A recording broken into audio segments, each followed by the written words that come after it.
Welcome, ladies and gentlemen, to the Soul Seekers podcast, where we believe that hunting has the power to transform lives through primal adventure as we share our mission of mentorship is conservation. To learn more about everything we do, check out our show on Carbon TV or go to soulseekersnation.com. Freedom on, everybody, and stay soulful. If you want to take your shooting experience to the next level, then check out Coltac gear for 100% made in America products. Coltac manufactures specialty gear designed for long-range shooting, hunting, and other tactical applications. From their support bags, suppressor covers, shooting mats, and a whole lot more, Coltac is creating tough, durable, and innovative gear for both civilian and professional markets. Go to coltac.com to see all that they have to offer. That's cole-tac.com. If you are looking to get a new rifle or build your own, look no further than Kelbley's. Kelbley's actions and rifles have a higher level of accuracy and hold 92 world records set on either one of their rifles or rifle actions. Whether you're looking for an ultralight mountain rifle or wanting to compete in precision rifle shooting, Kelbley's has you covered. Go to kelbley.com to find out more or give them a call as their customer service is the best. That's KELBLY.com. Kelbley's. If you're looking to take your hunting to another level, there's no better way to do it than by subscribing to onX Hunt. If you want to get better at hunting and go deeper into your scouting, onX is the #1 GPS app for that. Join the millions of hunters who trust onX Hunt to find more game, discover new access, and hunt smarter. If you want to know more about onX, go to onxmaps.com/hunt or download their app today for a free trial. If you are wanting to become more accurate and deadly with your shooting, one of the best things you can do is upgrade your trigger with a Timney. Timney triggers are 100% made in America and have been since their founding, providing a crisp, reliable, and repeatable trigger break every time. I'll be shooting Timney triggers in my guns this year, and I hope you'll join me in shooting the world's finest trigger. Go to timneytriggers.com to get yours today. Ladies and gentlemen, welcome back to another episode of the Soul Seekers podcast. I'm your host, Johnny Mack, and today we are joined by a cool dude who we just met recently at Range Day at SHOT Show in 2025, Las Vegas, Nevada, joined by Flatland Sam, and we are joined by Connor Stevens. He is the Chief Strategist Officer at Princeton Tec, and if y'all are not familiar with Princeton Tec, they light up the world. They are family-owned, USA-made, owned and operated, 3 generations. Third generation. And they make headlamps, flashlights, and anything that you need to illuminate in the darkness. We're going to be talking about what they got going on, but also Connor is a brand new hunter. I don't even know, do you even refer to yourself as a hunter yet? I would definitely not consider myself as a hunter yet. I'm a noob. Yeah. So Connor went on his very first hunt not too long ago. And it was a duck hunt. Yes. And we're going to dive into that. We're also going to, highlight Princeton Tec and what they have coming for 2025. And specifically, there's a lot of companies that make headlamps. There's a lot of companies that make flashlights. But what's separating Princeton Tec from the rest? And then why are they targeting hunters and an outdoor lifestyle a whole lot more? So it's near and dear to my heart. I used to work at REI selling backpacks and headlamps to all sorts of different people. So when I got connected with Princeton Tec, I was like, dude, wait, and you went on your first hunt? Yeah. Let's talk. Yeah. Let's talk. So, brother, how's the show been for you? The show's been great, honestly. Usually I come to SHOT Show. This is probably maybe my 5th SHOT Show. And usually I'm so bored at the booth. I don't have too much to do. But, this year it's just been absolutely slammed. It's just crazy how busy our booth has been.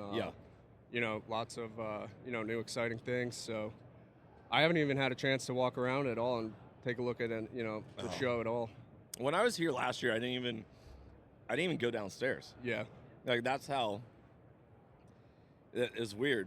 I barely went to Caesars. A lot of my business was just done right here. And this show's huge. Oh my God, enormous. Huge. You guys do any other shows? Oh yeah, we do, we serve 3 different markets, right? So we have our outdoor side, and then we have our industrial side, and then also the, tactical military side. Yeah. So we're, our sales guys are always on the road. Mm-hmm. But it's so interesting, headlamps, because I remember when Bluetooth headphones came about back when I was in college, and I was like, this is life-changing. Yeah. In a very simple and easy way. Headlamps are the Bluetooth headphones, but of lighting. You know, walking through the woods carrying a flashlight, and you only have one hand. It's really nice to have hands free to light up your world. So I love it. So with your headlamps and all that stuff, you guys have been in business for 50 years. Yes, sir. Yeah. Yesterday we were just celebrating our 50 years, not at SHOT Show, but 50 years in business. So in 1975, my grandfather, Arthur Stevens, he started Princeton Tec. He started out just as a little dive shop in Princeton. That's how it got its name. So started off as a scuba diver. So when he was younger, he was actually his leg was taken by polio. Okay. So he wasn't able to do, too many sports. But once he, got out of college and everything, he moved to New Jersey to start his, new engineering job at RCA. And, he was just an absolute genius. He helped invent the laser scanner. Really? So, colored laser scanning technology is, that's how he put his name on the map. Wow. Yeah. So that job brought him out to New Jersey. And that's where he, I think he said he joined a scuba club in Princeton. And from there, he just fell in love with the sport. And one day decided to quit his job. Him and I think he said 3 other buddies started a dive shop together. And they ran that for a couple of years. And, that turned into him starting to, just not be too happy with some of his equipment. So he then went on to start developing what's called the bottom timer. And what that was a water-activated timer, basically, where as soon as you hit the water, that clock is going to start. So you know exactly when you're, how long you've been underwater. Go. Yeah. Yep. Dude, exactly. That's cool. Yeah, so then from there, he just, he mortgaged his house and bought an injection mold machine to, produce all these bottom timers. And then that turned into the bottom light. So that's what broke us into the lighting industry. So once that happened, that's when, Princeton Tec became known as, the scuba light of its generation. Is that a part of why you guys make so much stuff waterproof? Yeah, absolutely. Intentionally. Yeah, it's just part of our heritage. It's just part of, what formed the company. Yeah. I can't imagine, I spent a lot of time in the backcountry. Yeah. And having something that is so critical, like 10 essentials. Yeah. And have it not be waterproof. Yep. You have to have it. Because there's a lot of companies that make headlamps. Yeah. That aren't waterproof. Yep. It's bizarre. Wow. When did you buy your first headlamp? Man, or get your first headlamp? That's a good question, Johnny. I'm not sure. It had to have been when I was probably 13 years old-ish and hunting coons with my granddad. Uh-huh.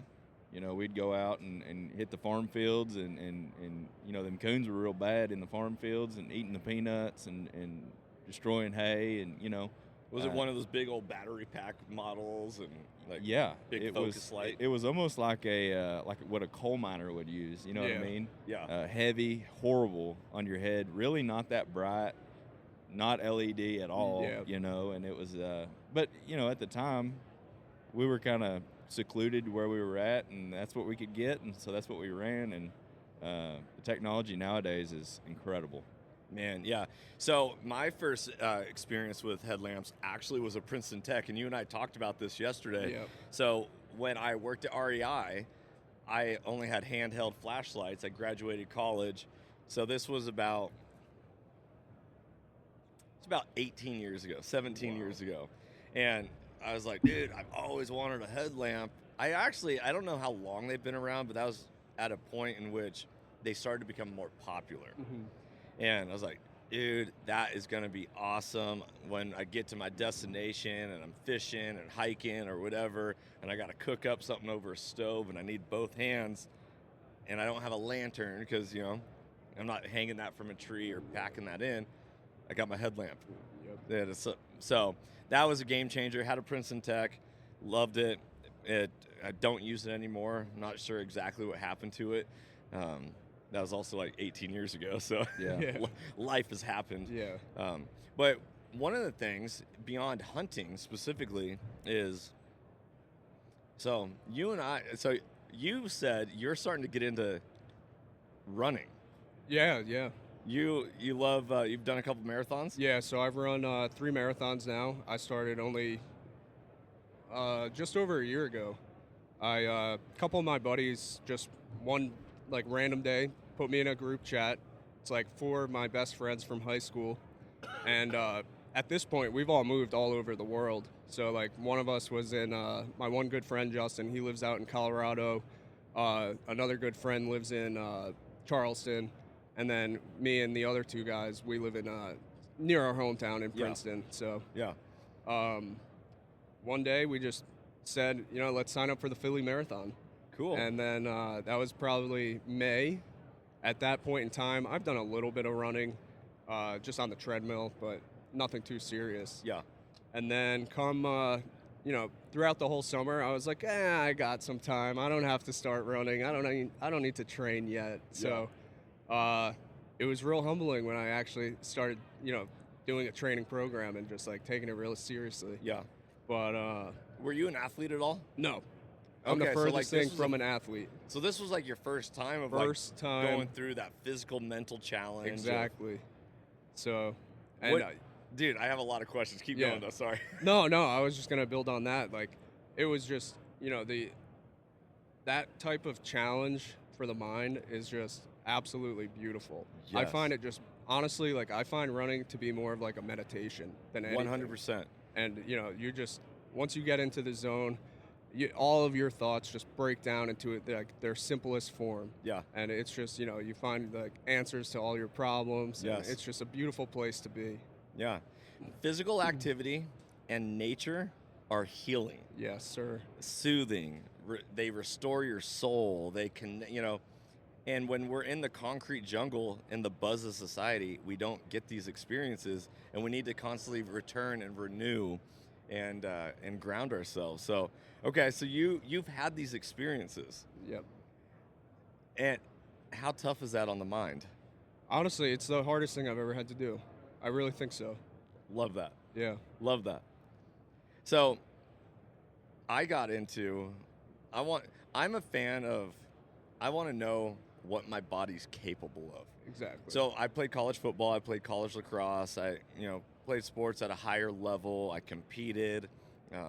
That drives inside of me. But team sports, a lot of it's relying on other people.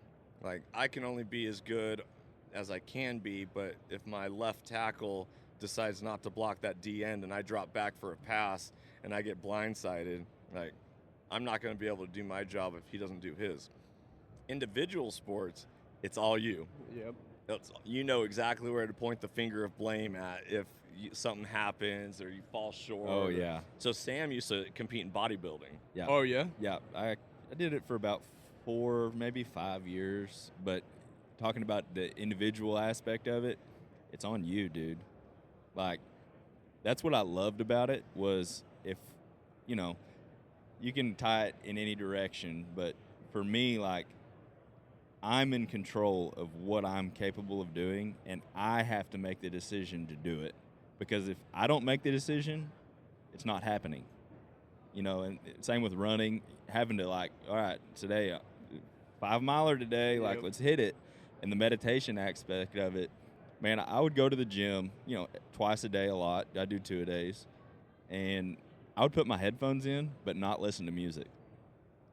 And I put the headphones in. So you didn't talk to people. That's right. I didn't want anybody to talk to me, but I was focused in my head. I completely feel you. Yeah. You know what I mean? Yep. Yeah, my friends think I'm a little bit of a psychopath because when I run, I don't listen to music. I listen to meditation sounds. Yeah. I listen to like a beautiful. soundscape and I just get lost. Oh, dude, beautiful. Yeah. So so talking about myself here for a second, going into challenging myself and seeing what my body was capable of, I ran the Portland Marathon. The very first year I killed this is how it all ties into hunting. Okay. Because you're gonna go down this road of like, what else is out there? What else have I not experienced? Yep. So I'm 40 years old now. 30 years, when I was 30 years old, I took my hunter safety course. Okay. Yeah, so 10 years ago. In 2017, so that is, man, I can't believe it's 2025 already because it feels like it was just yesterday. But in 2017, I signed up for the Portland Marathon. Wow. And I've never even ran a 5K at that point in my life. Now, as a race, I've gone on runs. Yeah. And had a lot to think about. And so I was like, I guess I'm going to just keep going until I work through my problem, be my own therapist and all that. But that was also the same year that I really got into hunting. And in 2017, I hiked 9 miles into the backcountry, killed my very first animal, which was a black bear. Had to have my Princeton Tec headlamp, pack it all the way out, learned a lot. Soul Seekers was born. That was like what kicked it off. And when I ended up, the most challenging thing I've ever done was, got the people on the mic downstairs real quick. Most challenging thing I've ever done was pack out an entire animal in one trip, 9 miles, hide included, from camp all the way back to my truck. And I ended up running a marathon, that was a month and a half later. Yeah. And that marathon, I thought was easy. Yeah. Now, I'm not saying easy like I wasn't racing to get first. Yeah. I was racing to complete it and hopefully be under 4 hours. Yeah. You know, and my wife was there cheering me on. And I went through that process and I got to the finish line and I teared up.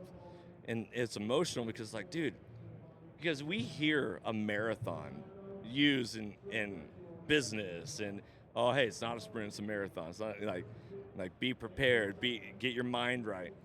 And you go through that 26.2 miles and you get to the end and you're like,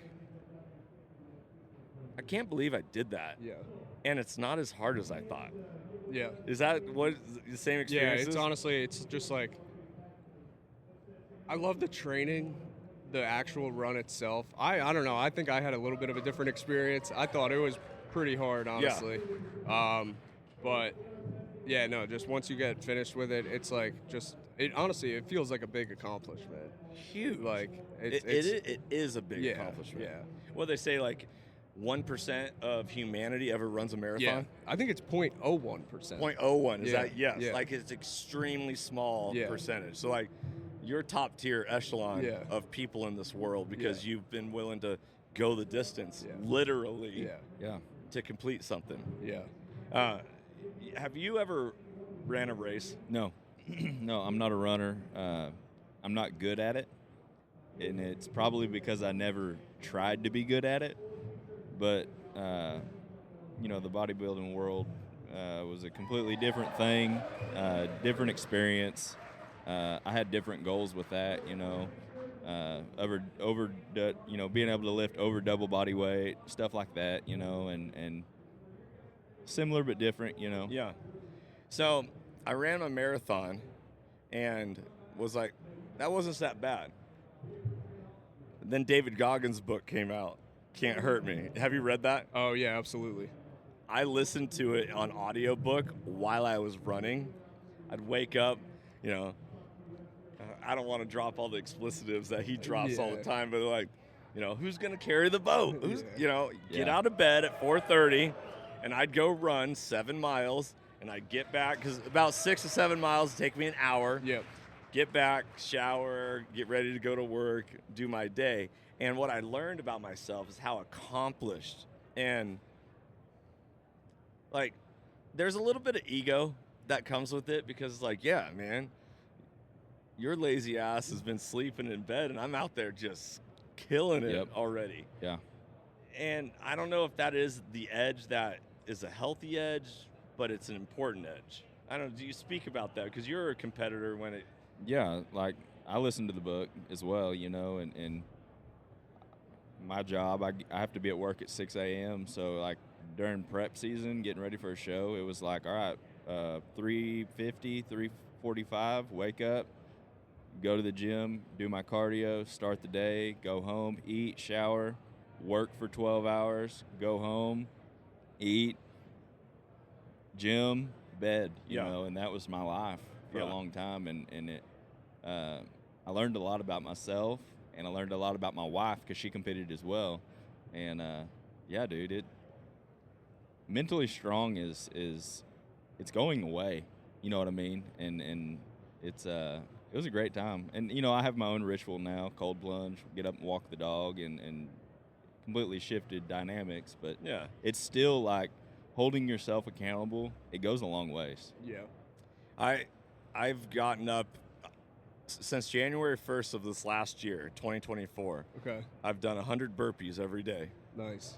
This morning, Sam's laying in bed. No offense to you, like this is not your thing; it's my thing. We're That's just right. sharing a Yeah, room. That's so not like, yeah. there is no guilt. There's no like. But I'm crushing my burpees in the morning, getting my blood flowing, and holding myself accountable. And it's like, all right, let's do it. So tying it back into running and even tying it back into headlamps is you do a marathon and you're like, okay, that's not that hard. What was the hardest was hunting and packing out that animal out of the mountains. Then it was, I want to run an ultra. I don't want to run an ultra because I think that's fun. I want to know what I can do. And so in 2020, I signed up for a 100-mile ultra marathon. And 3 weeks before the race, it got canceled because of COVID. No. And the longest run that I did, the last long run in preparation for that race was 40 miles. Yeah. So I was running like a marathon every like 2 times a week in preparation for an ultra. And it became to the point where what we think is hard, it's not hard. Yeah. It's just how much time do you want to put into it? Exactly. They're like, dude, you ran 40 miles? I was like, yeah, and I ran 40 miles in 7 hours. They're like, wait, you were running for 7 hours? Yeah, the entire day that you're working at a shift, I'm pounding pavement or pounding trail. And then you put things into perspective and you compare it, and it's really interesting. So running ultras, you run through the night. Yep. You have to have a headlamp. Absolutely. Do you guys, now that you're starting to get into running, do you guys make like a trail running? So we make an Apex LI is what we call it. So that's our rechargeable, sort of like an adventure headlamp that we have a lot of ultra runners actually use that light. What's nice about that one is it has a rechargeable battery pack that you can swap in and swap out.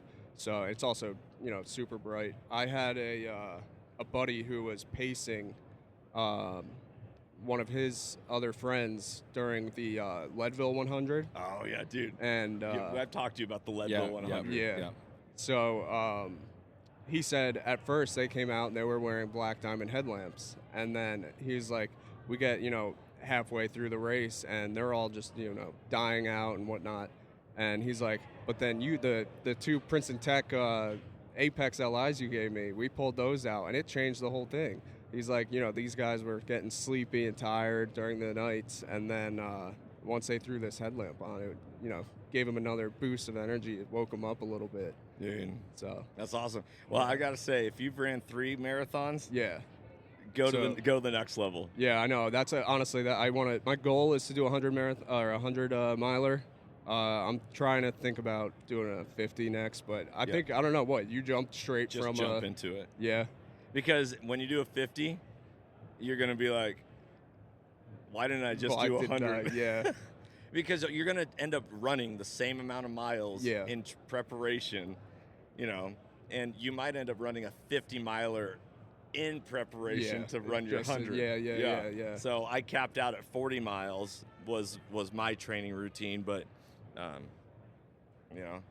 something to think about. Yeah. I did the Leadville Marathon over the summer. Oh, yeah? Yeah, and that was brutal. Trying to get acclimated to the altitude and all the climb, too. Absolutely. Isn't that town crazy? Oh, it's insane. It's out in the middle of nowhere at the top of this mountain range in Colorado. Yeah. And my wife and I drove through it accidentally on our way through Colorado. We hit traffic leaving Denver, and Google Maps was like, take this road to save 10 minutes. I'm like, yes, we'll do that. And then it ended up taking us all the way up through Leadville, and I was like, this is wild. Yeah. This is wild. So headlamps are important, whether it's ultra running, whether it's hunting, whether it's just shining light in the darkness and conquering fear, because the unknown can be scary at times, right? Absolutely. I'm afraid of the dark. Are you? Oh, yeah. Good thing you work for a lighting company. Yeah. Why are you afraid of the dark? Let's get into the psychology of that, because that's a very important topic, and a lot of things that people are not vulnerable enough to actually share. Yeah, so, I mean, honestly, I don't know, just being out, what I do love, though, about the dark, I do want to take that back a little bit, because when it's at nighttime, I love to look at the stars. Yes. It just takes me to a whole different place. I absolutely love that. But no, I don't know why I'm afraid of the dark. I think just being outside, you hear little noises, you never know what's going on and like what's around the corner. Yeah. So I don't know. We need to take Connor thermal hunting, because it's gonna right here go smash on one of those hogs. We got a beautiful hog skull here on the table, but it challenges. You're out at night. Yeah. You're going for it. It's dark. I also was afraid of the dark until I realized I was the light. Yeah. And then the darkness gets to be afraid of me. Yeah. No, that silly quote, but like for reals, I was afraid of the dark. When I killed that bear in 2017, I was like, bears in the woods creep me out, and I was like, oh, I hope a bear doesn't come into camp at night. Wait a minute, no, that would make it easier. That's why I'm here, Yeah. But at the same time, like, courage is the first known trait of man. And so we need to continually put ourselves in positions where we get to flex that muscle. Because if you don't use it, you lose it. Bodybuilding. The minute you stop training to grow, your body atrophies and it starts shrinking down. Yep. Exactly. So if we got to put ourselves in positions to continually grow, sharpen ourselves, continually stay bright, and be the leaders that our wives need, our children need, that our businesses need, that this world needs. We are meant to be the light in the darkness, Absolutely. right? So you had a little bit of afraid of the things that go bump in the night, and you went duck hunting for your first experience, which starts in the dark. Yes, sir. Tell us about that hunt. Yeah, so, I mean, we have, one of our outdoor sales managers. He's super into duck hunting. So he's, leases his land out in Arkansas. And he works remote, but he flew into the office to just, do some team building stuff. And we go out to dinner in Philadelphia at this nice old Italian restaurant. One of the best Italian places I've ever been to, by the way.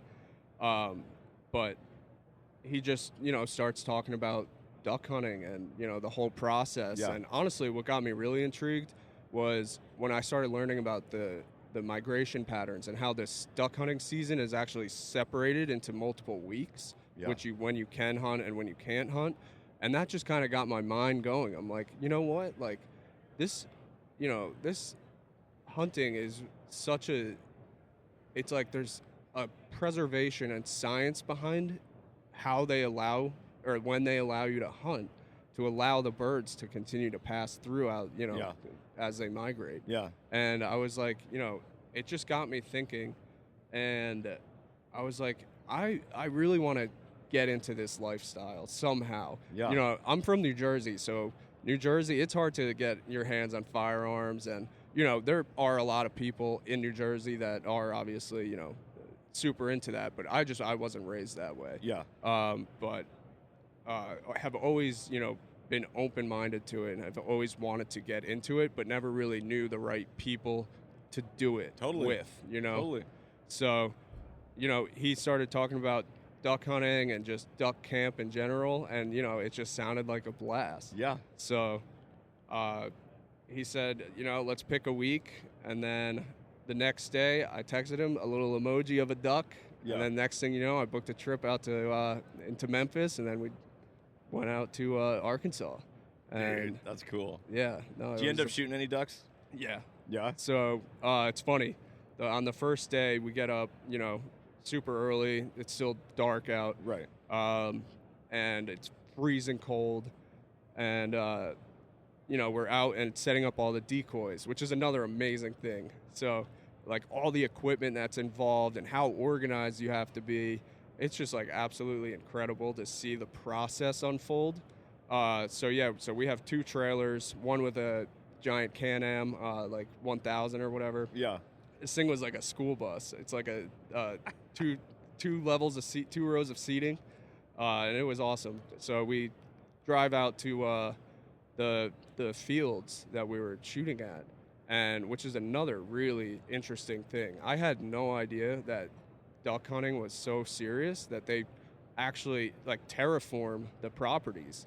They'll just flood these fields intentionally Yeah. for the sport. And it's just absolutely amazing to see that, that whole process. So we're getting out there, setting up all the decoys and all that. And one of the guys goes, "So have you ever shot a shotgun?" I go, "Yeah, I shot a shotgun." Probably not for like 10 years or something. But he's like, "All right, well, when the first bird comes, it's going to be you. Because usually you want to stay in your, he said, stay in your 10 and 2. Yeah. Yeah. So he's like, but no, when a bird comes in, it's going to be on you. So we start seeing some birds fly in, and I was just absolutely amazed to hear all the calls and all of that, and just spotting how he was able to spot all bird in the sky. The bird in the sky. He knows the exact type of bird, and he knows how to like call that thing in. And when we saw the first solo bird come in and just land right where you want it to land, Yeah. I just it didn't actually land, but just fly in to that area, and just how it they were actually able to just summon this bird from the sky. Right. And it was just such a beautiful thing to see. And then they go, "All right, get ready." So I pull out my shotgun, aim it down, aim it up, and then I shoot one shot. I miss, Yeah. and then I froze. I was like, because I'm not so familiar with shotguns. I thought, oh, do I have to pump it? What do I have to do? Yeah. So I kind of just froze, and they're like, shoot again. I just couldn't do it. So then that bird took off. Yeah. But it was just so funny. They were, we were in the blinds, and, it's just boys being boys. Them just giving me a hard time. Yeah. Giving me a hard time about it. Yep. So it was awesome, though. But yeah, no, we did kill a couple birds. But Did you end up shooting one? Yeah. Because in duck hunting, it's a lot of times everyone's blasting. Yeah. And you're like, "Oh, I got that one," or "I think I got that one." And another guy's like, "No, I got all of them. Yeah, I shot them all. They were all mine." I dropped that one. Are there any ones that you're like, "I know I hit"? Yeah, so on day 2, so that afternoon after, I shot at my first bird and completely missed, I go back to the duck camp, and we stop at Walmart, and we buy, the clay pigeons and all that, and I probably shot, 100 rounds. Yeah. And just spent like an hour doing that, just banging them out. And so the next day, I was going in all confident. We see nothing the whole day, nothing in the morning. And then we're like, all right, let's do an afternoon shoot or afternoon hunt. So we go out, and, it's so beautiful. Like, the sun's starting to set, and we're setting up the decoys. You see, all the bright colors in the sky, and nothing for, I think sunset was, 5:16 or something. Yeah. At 5:14, we get 2 pintails flying in right overhead, and we got both of them. And I know for a fact I shot that one. Heck yeah. I shot one of them. That's awesome. Did you know get it for a mounted? fact. I did not get it mounted. I wish I would have. Pretty birds. Yeah. My first duck I shot was also a pintail, and I ended up mounting it because I was like, I love taxidermy. I think it's cool. Bird taxidermy, at the time, I wasn't too wild about, but I was like, I want to get this duck done and put up, and dude, that's awesome that you were like, I hit that. Yeah. No, and it was just, honestly, I got a huge burst of adrenaline, and I just looked to the guy to my right. I was like, hell yeah, and just Yeah. it was just like It's you know, accomplishment. and yeah, he was like, It's you know, hard. that's the best sight to see when you bring a new guy out here and they get their first duck. It's just, you know, a beautiful thing Oh, to, yeah. you know, get them into this sport. And Yeah. I'm addicted. Yes. I see where the addiction could come from. Yeah. Dude, I love that. I'm not that far removed from my first experiences, and so they're very fresh in my mind. And that's our mission statement of mentorship is conservation. Absolutely. If you want hunting to last, you got to invest in these new people such as yourself. Well, one of the greatest things, and there's 5 stages of a hunter, and the last stage of a hunter is when people stop necessarily feeling like they want to squeeze a trigger, but they want to be there and watch people, others, new guys, squeezing the trigger. Absolutely. And the joy that just, you can't hide that. Yeah. Dude. And you probably rode that high for quite some time. Oh, yeah. And you went home and you're like, dude, I can't wait to tell you I blasted this duck. Yeah. Like, without putting words in your mouth, is that how it went for you? That's exactly how it went, yeah. Yeah. And then, honestly, it got me super excited to come to SHOT Show and just see all the, you know, everything they have here. And I think I'm going to pick out my Benelli that I'm going to, There you go, Yes, man. dude. Love Benelli. yeah. Yeah, we'll have to go over there with you afterwards because I need a new shotgun as Yeah. well. So, dude, that's awesome. Yeah. So when are you going hunting again? Like, how much of this is like, I got to get these things on the books. I got to figure out ways to start hunting again. I would love to go as soon as possible. I do have I'm getting married in September. Congratulations. Yeah, thank you. So I have a bachelor party coming up, and we're going to Austin, Texas, and we're going to go do some heli hog hunting. So Yeah, man. that's the next one I have on the books, Yeah. but I'm looking to get out there as soon as possible. Dude, I would that's love so to awesome. Yeah. Dude, I want a heli hog hunt. Yeah, Your dad did it. My dad's done it. I've never done it. You've but never done it. My dad said it was the most adrenaline rushing. See, my dad used to ride bulls and race motocross, and he's, Wow. you know, crazy dude in his day. But he said that clipping into a little bird helicopter and flying around with that pilot, he said it's hard to compare. Yeah. He said it's awesome. I'm excited for you. That'll be Yeah. awesome. I'm super You got to excited. let us know how that goes. Yeah, absolutely. That'll be awesome. So I live right next to, in Texas, a guy who has a TV show on, I think, Outdoor Network or Sportsman Channel or whatever, called Predator Pursuit. Okay. And we were talking about this exact same thing. And he's like, dude, you got to go for it because it is going to be one of the most epic things of your entire life. And he goes, hopefully you get on a big group, right? Like you're over a bunch of top of cedars and then they just start sprinting out. And he goes, they run in a straight line. Some, you know, they might spread out, but eventually they're going to get in a single file line. Okay. And if your pilot's good and you got enough hogs, he goes, you start shooting from the back forward because the ones in the back don't know that they're getting dropped, and you're just douche, douche, douche, douche. And Awesome. I have to experience that. Yeah. Great I'm way so to excited. great way to control the population too. Yeah. Yeah. Yeah. Because hogs you don't even have to have a hunting license on private property in the state of Texas to hunt Okay. hogs.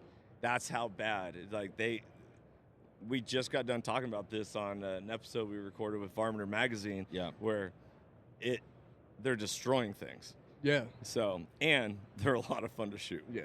So, Oh, yeah. have you gone out and shot much rifles or any of that?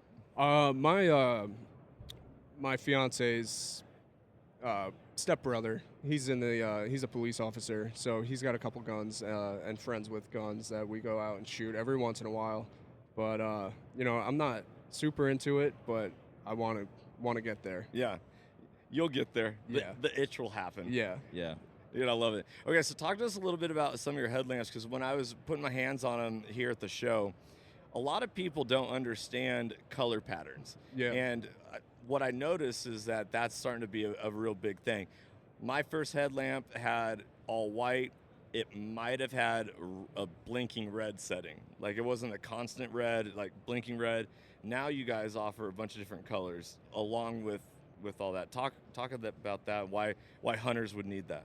Yeah, so a lot of our lights now, they'll have a RGB LED, so a red, a green, and a blue, and obviously also a white. So we always start our headlamps off in the red pattern. And the reason why we do that is to just, prevent any accidental discharge, because the last thing you want to do is to just blast someone in the face with a bunch of white light. It'll just completely knock out your vision. And then So we always start in red. And the red is for preserving your night vision, right? So we have, any astrophotographers love to use red light. If you're just at camp, you want to use red light so that you're preserving your night vision, you're not blasting people in the eyes, and that's really what you want your red light for. Your green is for, going out to set up for your hunt, right? The green does not spook wildlife. So they, for some whatever reason it is, the cones in their eyes don't pick up that green light. So you're not going to scare anything off. And then the blue is for tracking your blood, right? So if you hit, the animal, and then you got to go out and, search for it, you're going to be able to pick up the blood on the ground. Dude, I have not. Have you ever used a blue light? Absolutely. Sure Yeah. have. Really? Yeah. Does it make that fluorescent blood pop a lot more? It definitely stands out. Like, I don't know exactly how to explain what it looks like, but you can darn sure recognize and see, and it really helps, yeah. Dude, that's awesome. So you guys are offering that on all headlamps? Not every single model, but yeah, our Viz, for example, Viz RGB is what we would recommend for, any hunter, which offers all 4 of those modes. Yeah. Yeah. What's really interesting is coyote hunting, which that's something that you're going to have to experience at some point as well. If you don't have a thermal optic, you go with spotlights. Yeah. And doing all my research as I was getting into hunting is like, oh, you need a red light. You need a red light, and nighttime red lights scanning for predators. And I was like, okay. And then all of a sudden, green light came out, and people were like, okay, well, what's better, red light or green light? And I never got clear answers. And I don't think there's a lot of misconception on the communication of what's truthful. And then I went and actually experienced it, and the guys who I hunted with just used white light. Oh yeah. And they're like, dude, coyotes aren't going to tell between a red light, a green light, a white light, or whatever. And I was like, that's really interesting. But at the same time, I also did hear that green light didn't spook them as much. Yeah. Did you ever had experiences with different colors at Yeah. nighttime hunting? Yeah, absolutely. Like, the white light was good because you could blind them with it. You could call them in, locate them, bring them in, and then you can just blast them with the white light and hold them, and they'll just stand there, because they're blind. They can't see anything. Yeah. But, through my evolution of night hunting, we used red for a long time, and I've used green as well, and I think both of them work really well, honestly. The green I liked a little better because you could get a brighter light. And red shows up very dark. Yeah. And it's hard to get a really bright red light, so green is what we ended up using, and then transitioned to thermals and all that. But, anytime we go night hunting, riding around in the Jeep, it freaks you out, but I'm like, no headlights. We're running blacked out. Like, freaks me out. Yeah. Stop being a dick, man. Throwing me under the bus. No, Hey, I mean, driving around the ranch at dark with no lights and pitch black. Yeah, it can be dangerous, but anytime we do any, I guess you could call in the car admin or whatever however you want to say it. Like, I'm always red, and that's just how I've always done it, and it works great for me. Yeah. How much testing do you guys do on your headlamps for this type of stuff? Oh, we do a pretty fair amount of testing. Yeah. Yeah. What's the process? So, basically, we have a lot of our sales guys. They'll have all their friends sort of go out and test all their stuff. We do a lot of the stuff with the military as well. So a lot of the special forces guys will go out and test our stuff. And honestly, we just rely on user feedback. So we just build for the users. Yeah. Yeah. Yeah. I mean, that's the that main makes thing, sense. right? Yeah. Yeah. I mean, all these companies around here do that, right? Yeah. they're trying to find a solution for what the people need. Exactly. And that's the best way to figure it out. Yeah. What is really cool, and I'd be interested to hear, obviously you guys are family owned 3 generations, but why have you guys always stayed America made? So American made, it's just something we really pride ourselves on. So, there's a certain amount of quality that you can get when you're outsourcing your product, right? So we have experimented with getting stuff in from China, but it's never worked out. Yeah. You can't control the quality. You never know what you're going to get. And that's just not the kind of product we want to build. We want to know that we're building the absolute best product for, our consumers. We, everything from the molds themselves we do. So we're pretty vertically integrated, which is, not very common. So we have 2 facilities. One is in Berlin, New Jersey. And that's where we do all of our mold making and our injection molding. So we do all of the plastic components ourselves. We get all of the raw plastic that comes in. We, put it in the hopper, inject that, and we do all of the plastics ourselves. And then we even maintain the molds. So we have very talented tool makers that do all of that. And just being able to control the manufacturing process from the very beginning is what allows us to really, truly make a solid product. Yeah. So, and then we also have our assembly line facility in New Jersey as well. That's cool. Yeah. It's political season, right? Trump just got inaugurated. Yeah. It's 2025, new horizon. Hopefully the sun's shining and rising on America right now. And he's talking a lot about the politics of tariffs on let's start bringing manufacturing back to America.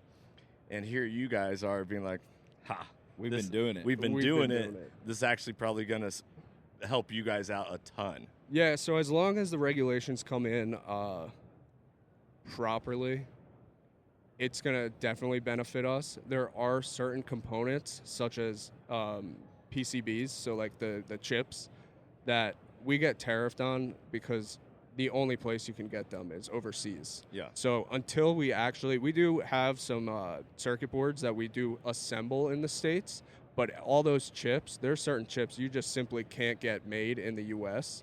So hopefully that changes.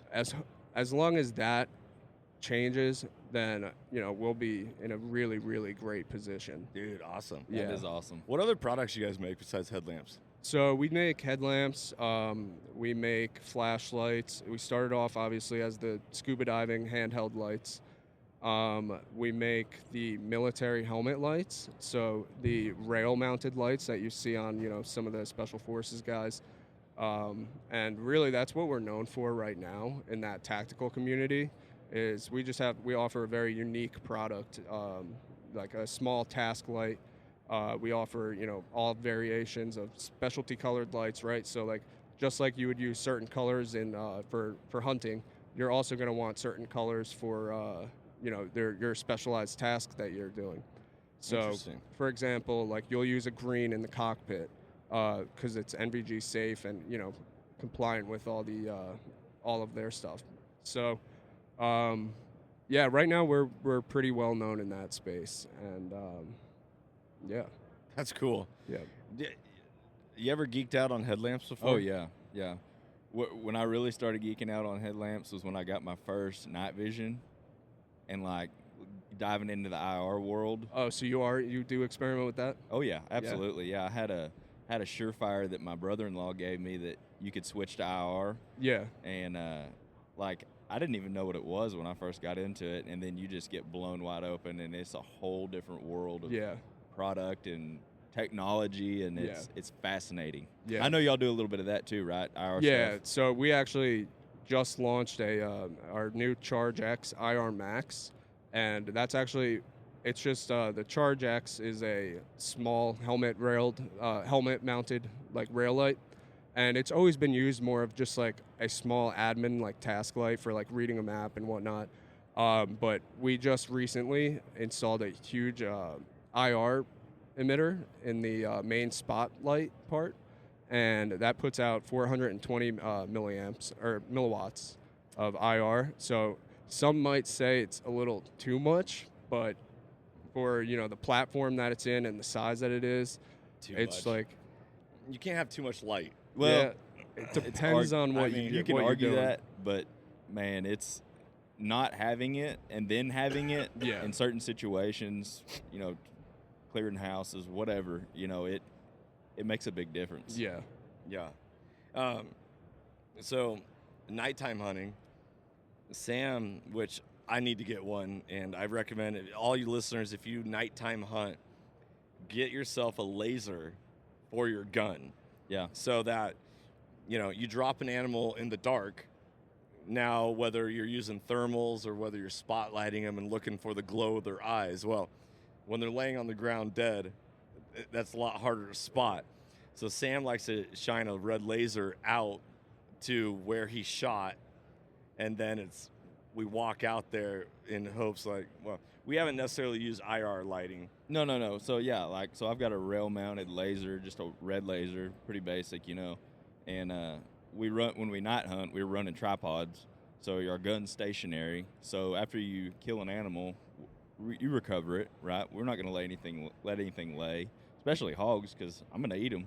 Yeah. And so once they drop, if you got tall grass, knee high, waist, whatever it is, deep grass, they're hard to find, even with thermal, and sometimes. So after we, dispatch an animal, kill an animal, we'll clear our guns, make them safe.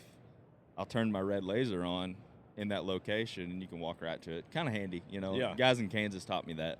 Yeah. And for people that aren't familiar with IR light, so like if we were walking out there and we're shining that light, we're going to be able to pick up that laser a whole lot more. Is that how that works? No. So IR is infrared light, and See, okay, so this is where education needs to come into place. So like if you're using a night or a night vision rifle scope or PVS 14 or 31s, whatever.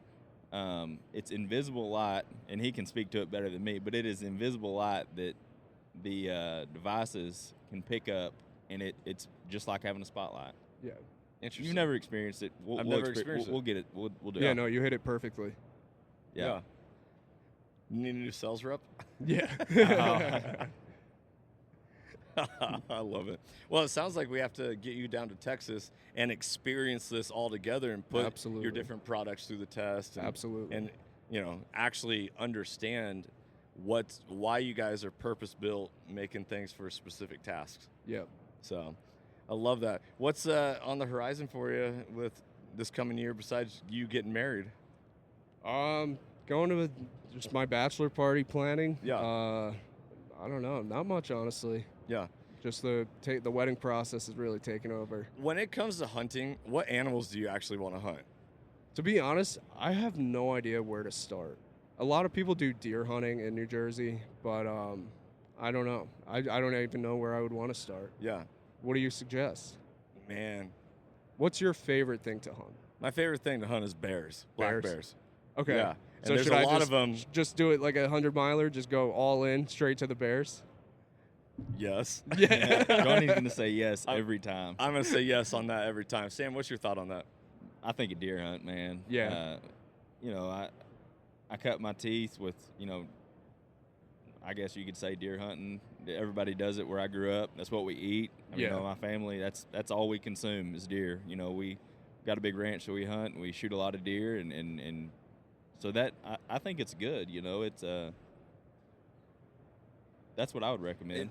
If you have access to it, duck hunting's excellent, just like you did. You know what I mean? Duck hunting was great. It's you get the experience is you get to watch the animals work, and it's special. Yeah.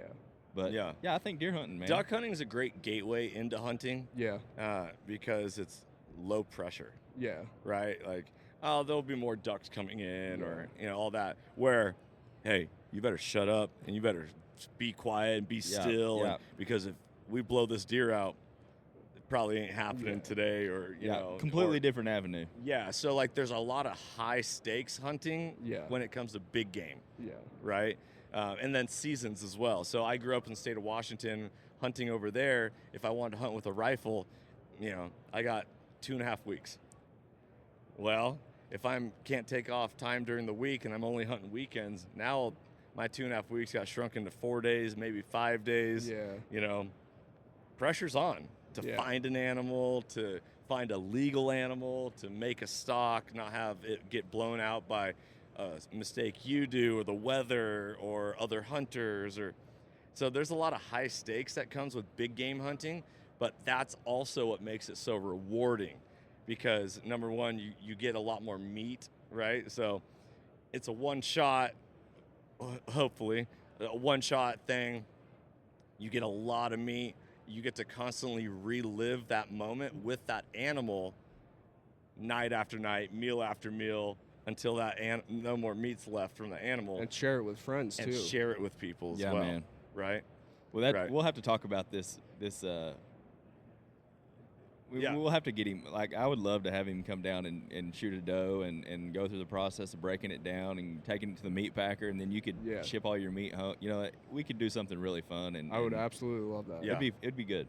And you need to experience that. Yeah. So you and your wife, or you and your fiance plan on having children? Yeah, one day, yeah. Don't you want to teach your kids how to be self-reliant? Absolutely. You know, it's honestly, it's something I wish I could have learned.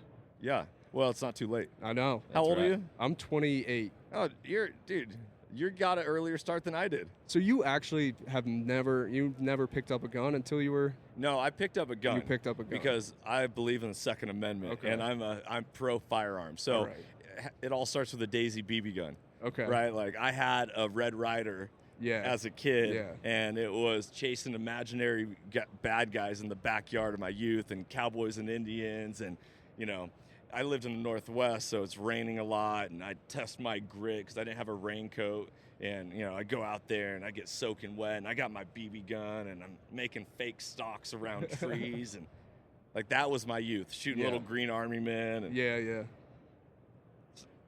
We were talking with Daisy BB guns yesterday, and they said, statistically, if you can get a BB gun in the hands of a child by the age of 9, they will 100% return back to an outdoor lifestyle. Okay. Shooting, fishing, yeah, hunting, like all that. And so you didn't have that experience. Yeah.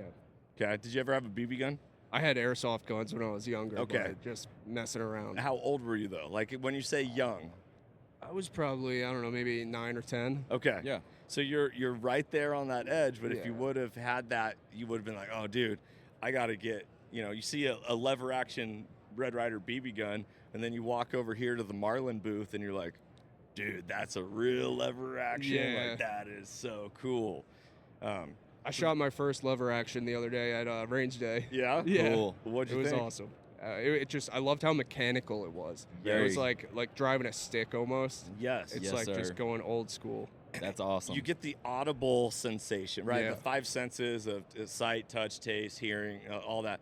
You get more than just the trigger pull of a gun and the boom. Yeah. You get the audible of when you're racking that. Yeah. You know, like shotguns, for example. Yeah. The racking of a shotgun 870. of a Remington 870 is audible enough to count as a warning to a predator or an intruder. Man, I'm telling because it's internationally known. You know, hear that your eyes sound. are closed. Yeah. Like, that's a shotgun.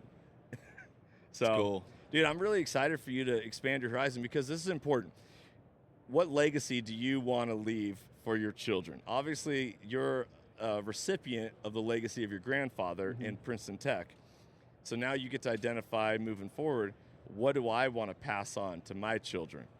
So, Absolutely. You know, and this is a fork in the road of the future of your life and your you know, Lord willing, he blesses you with a fruitful family, you know. But this is how important making the choice to hunt is. Yeah. Because you go from, I'm reliant on the grocery store and I don't know how to break down an animal and I don't know where my meat comes from, but, you know, everything revolves around protein, so we got to make sure we have real meat, real protein, to if we get into a scenario, I know exactly what I need to do. Absolutely. Right? And we want to prepare ourselves for success. Like, no one's ever going to come save us. Yeah. You got to be able to save yourself. Absolutely. So, Dude, So- I've enjoyed this. Yeah. How was your first hunt? Can you tell me your first hunt? Oh man, dude, this is a podcast all to its own. Yeah. So my first hunt. Now the first hunt where I killed the black bear. Yeah. Okay. So this is a wild story. So I actually, in me wanting to learn how to hunt, I recruited other people that never hunted before. Okay. And I took 2 guys with me, and I was like, hey, we're going to hike 9 miles into the mountains to this one location. And my idea was like, you have to get further in to get away from other hunters and to have a higher probability of seeing animals. Not necessarily true, but there's also some reality to that. Like at some point, especially in the state of Washington, you can only go in so deep before you're past the midway point of the other side and you're running into other people, which a lot of people don't think about it in that regard, right? Yeah. So I hike all the way in 9 miles, and we end up spotting a bear on the way in. We see some deer on mountainsides, and we're sitting there like, oh, dude, this hunt's going to be great. It's going to be great. I was already training for my marathon. Yeah. I'm an athlete by nature, and I like to stay fit.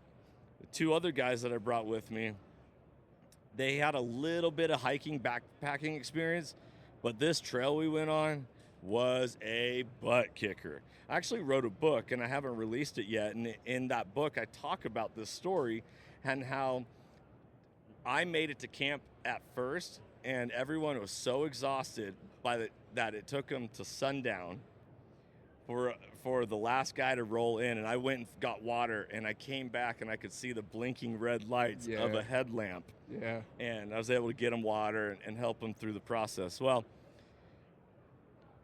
there's a lot of people who are anti-hunters. Okay. Like you're a non-hunter. Well, no, you are a hunter, but prior to this experience, you were a non-hunter. You Correct. eat meat, Yes. right? Yeah, absolutely. You're not for or against. You're just indifferent because you haven't experienced it. Well, in the state of Washington, there's a lot of anti-hunters, Okay. right? There's a lot of people that don't agree with it.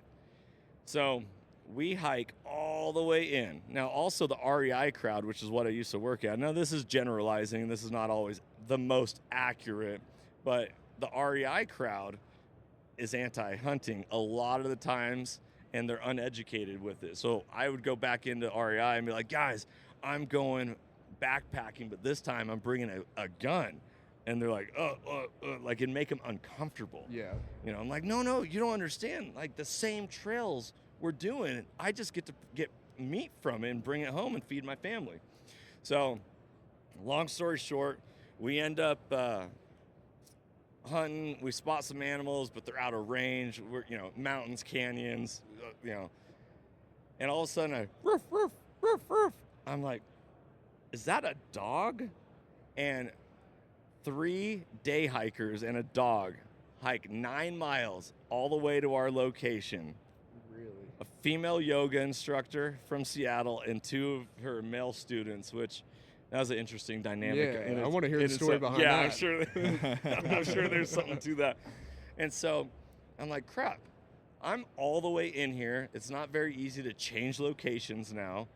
Now I'm getting my hunt blown out by these people that aren't respectful to what I'm doing because they don't understand it. So we're in camouflage. It's the month of August. Great hiking time. That's when black bear season opens in the state of Washington. August 1st, I was a high school football coach. Football started August 16th, so I had like a couple weeks to go get after it. Well, they roll into camp and they see us. We're in camouflage. They're like, "Man, what are you guys doing here?" And we're like, "Oh, we're hunting." "You're hunting? What are you hunting?" "Black bears." "Bears? You can hunt black bears?" "Oh, yeah." "What are you going to do with it?" "We're going to eat it." You can eat bear. Like, it was an education from the get-go. And I'm watching them and really trying to read the room. Like, are they going to blow this up for us? Are they going to start, get it, like yelling and destroying our location? Day goes around, we're making meals, getting dinner going, and about to take off for get out for the evening hunt. We're at a water source. and their dogs splashing around. I'm like, dude, when are these day hikers getting out of here? Like, they've been here a long time. And sure enough, the lady, she screams, bear! And all three of us, we perk up and we look at her, and I'm like, is this for real? And like, we're all just sitting in this little meadow area. And so my buddies grab their guns and run. And I don't believe her. And Run away or run towards her? Run towards her. Okay. Yeah, run away. Run away, run away. So they run towards her. I'm like, I don't believe this lady. I think she's just messing with us before she gets out. So I slip on my Birkenstocks because I got a little REI granola in me, Yeah, right? yeah, So yeah. slip on my Birkenstocks and I grab my bino harness, my binoculars, and I meander over there. My buddies are already like gone past her. Yeah. And I look at her, I go, did you really see a bear? And her face is just ghost white, eyes just huge. And having a hard time like speaking. I go, where'd you see that bear? And she points. And it was like 100 yards away from God. us while we were just sitting there about to eat. And I'm like, okay, where'd it go? And she's like, it went that way. And the way the terrain was like this big bowl, so it couldn't really get away other than go in this one area. So I kind of jog in my Birkenstocks and catch up to my other two buddies who are standing about 150 yards away from where she was. And they're looking, and I don't have a rifle, but I am like, okay, where's this bear? You guys can shoot it. And the bear pops out of the woods, and I'm like, it's right there, shoot it. And my buddies are like, where? Right there. And my buddy goes, here, take my gun. And he hands me his gun, and I just start sprinting. Yeah. And I ran a few hundred yards across a creek, up a knoll, over an area, and I just stopped. And I listen. And this bear pops out at 30 yards and stares me right in the eyes. And I pull my gun up, pow! And I shoot this bear, and it drops right in front of me. Wow. And I'm like, wow, I just did it. And not only that, this yoga instructor who's anti-hunting or non-hunting spotted this animal for me, and I just blasted it. And they're there, the dog's still there, the other people, and they're listening, and they're, is it safe? Is it safe? Like, so there's a lot more to that story. Yeah. But like, that was my experience. That's amazing. Yeah. Love that. Just crazy. And everybody's got to have an experience like that. Super powerful. Very cool. Yeah. Thanks for asking that, by the way. Yeah. Dude. So, brother, PrincetonTec.com. Yeah, PrincetonTec.com. And then TEC. TEC Yes. for like technical. No, it actually stands for tectonics. Really? It was originally called Princeton Tectonics. But now it's just Princeton Tec. I Cool. love that. Okay. Yeah. So I need to get to you guys' website, browse around, poke Absolutely. around. What lightings do you recommend for the hunters outdoors? I would definitely go with a Viz RGB. It's going to give you, all the specialty colors that you're going to want, and 550 lumens, plenty bright enough, spotlight, so it's exactly what you would need. Yeah. Waterproof as well, so. Perfect. Yeah. Perfect. All right. Well, brother, thank you so much for coming on. Thanks you. for sharing your story Yeah, and all that. absolutely. Really excited to see your growth and what you end up doing. And we can't wait to get you down to Texas. Yeah, And I got to come out there. We'll get something scheduled. Yeah. It'll be fun. I love it. Well, brother, thank you. Congratulations on your upcoming marriage. Thank you. And Thank you that's so much. phenomenal. Guys, go check out PrincetonTec.com, Yes, sir. TEC, and go check out their headlamps, their lighting. All right. Thanks for listening to this podcast. Remember that hunting has the power to transform lives through primal adventure, and that you can never outgive good, as mentorship is conservation. Remember to support those who support us, and to always advocate for the things you love, which, if you're listening to this podcast, is a great chance that you love hunting. So it's time to start being an advocate, taking a stand, because To not speak is to speak, and we need to remember that. Be blessed. For Johnny Mack, Flatland Sam, and Connor, freedom on, everybody, and stay soulful. If you enjoyed today's podcast and want to support the show, you can always like, share, subscribe, and leave a rating, as it helps us share our mission of mentorship is conservation. Thank you so much for tuning in and being a part of Soul Seekers Nation as we transform lives through primal adventure.